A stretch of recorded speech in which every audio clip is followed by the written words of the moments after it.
Psi! Seja bem-vindo ao meu canal Papo de Consultório. Hoje eu inicio uma série onde em cada vídeo eu vou trazer 3 erros na clínica em TCC. Então fique aqui comigo nesse vídeo para você saber quais são possíveis erros que a gente deve ter atenção, que a gente deve evitar cometer, e se você já cometeu esses erros ou tem cometido, é o momento de repensar, ok? Eu sou Eliane Oliveira, psicóloga clínica, especialista em terapia cognitivo-comportamental. Bora junto comigo então para o vídeo.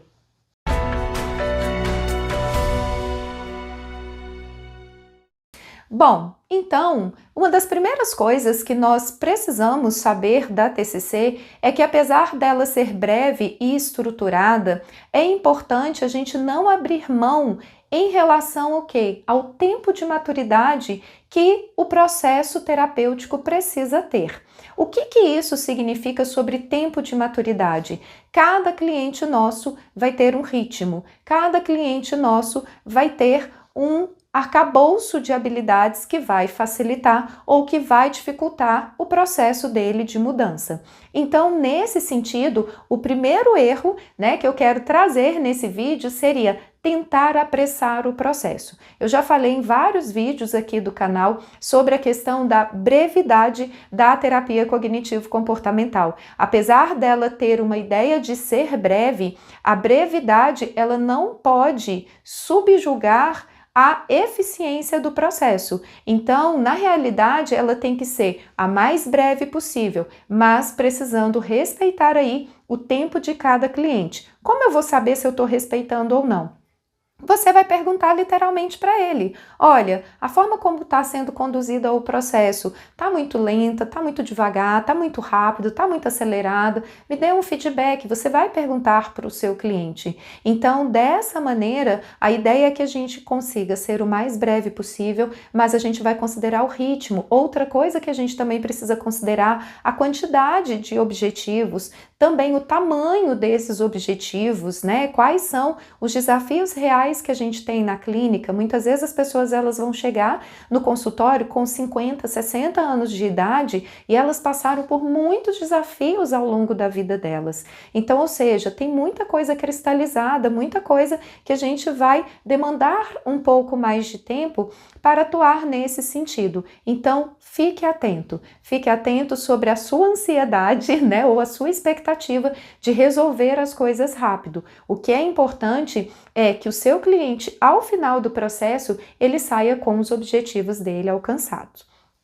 Ok? Um segundo ponto que também é importante a gente trabalhar é a questão, o quê? Da gente também ser psicoeducadores. Então, ou seja, a TCC, ela é psicoeducativa. Nesse sentido, é importante também a gente investir o nosso tempo a cada sessão em uma psicoeducação, explicar para o nosso cliente o que nós estamos fazendo, qual que é o propósito daquilo e, ao mesmo tempo, também ensiná-lo ali dentro de um passo a passo.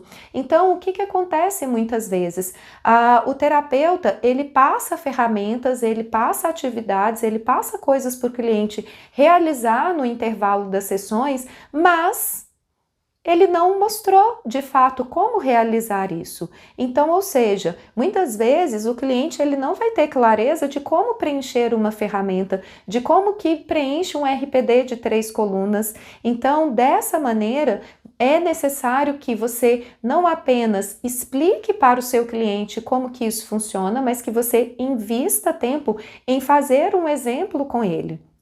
Então, pega uma situação que ele trouxe na sessão e vá ali preenchendo o RPD de 3 colunas, exemplificando para ele como que isso funciona, usando algum exemplo antigo. Se ele estiver muito abalado nesse momento emocionalmente, pode usar um exemplo antigo. Então, você vai trabalhando esse passo a passo. Isso é muito importante, porque ali o seu cliente, ele vai aprendendo um novo conceito. Muitas vezes, até mesmo nós, enquanto terapeutas que já conhecemos a TCC, que já atuamos diversas vezes com algumas ferramentas, se a gente pegar para fazer, a gente vai ter algum tipo de dificuldade. Imagina o nosso cliente, que não é psicólogo, que nunca viu aquilo, que está chegando cheio de problemas para terapia, que ele quer que o terapeuta o ajude na resolução de problemas. Então, Então, ele não pode se sentir desamparado ou perdido. Por isso, novamente, é necessário a gente investir tempo nessa psicoeducação, ok? Além disso, também vai ser importante,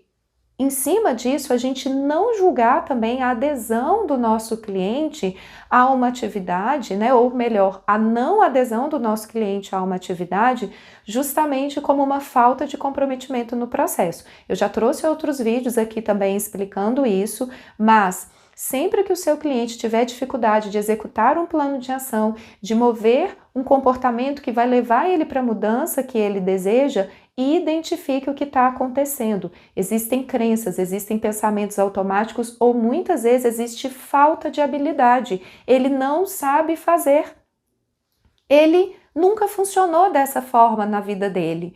Então, ou seja, às vezes a gente vai para um lado achando que, né, tá muito claro, tá muito tranquilo dentro da sua mente de terapeuta, mas não tá muito claro e não tá muito tranquilo para o seu cliente. Então, observe isso.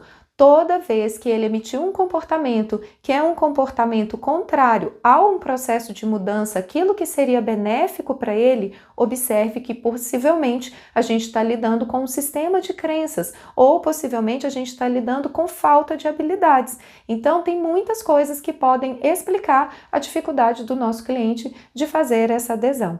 Ok? Então, observe isso. Se você está tendo essa tendência de comportamento, dê um passo atrás, recue, respire, avalie cada cliente e, inclusive, essa avaliação ela precisa ser individual. Como eu falei no início do vídeo, cada cliente tem um ritmo diferente. Então, tem pessoas que já vêm com processos terapêuticos anteriores ou pessoas que vêm muito abertas, muito motivadas, que têm um perfil mais resolutivo. Então, a gente vai ter uma velocidade diferente. Outras já vêm mais feridas, com poucas habilidades, então a gente vai precisar de um passo a passo com elas, ok? Então sempre observe, quando tiver aquela pessoinha ali na sua frente para trabalhar, sempre entenda que ela é um indivíduo diferente, que você pode aplicar as mesmas ferramentas, as mesmas estratégias, mas os efeitos eles vão ser idiosincráticos, eles vão ser específicos para cada cliente. Isso não significa que as estratégias vão deixar de ser eficientes, mas cada uma vai ter uma contribuição específica ali, ok? Então espero que esse vídeo tenha contribuído, fique aqui comigo no canal, aproveita para se inscrever, curtir, comentar, deixa aqui também nos comentários alguns erros na clínica que você queira que eu comente aqui nesse vídeo, passando algumas dicas também para vocês aí nesse sentido, ok? No mais, um beijo grande, muito sucesso e nos vemos nos próximos vídeos. Tchauzinho!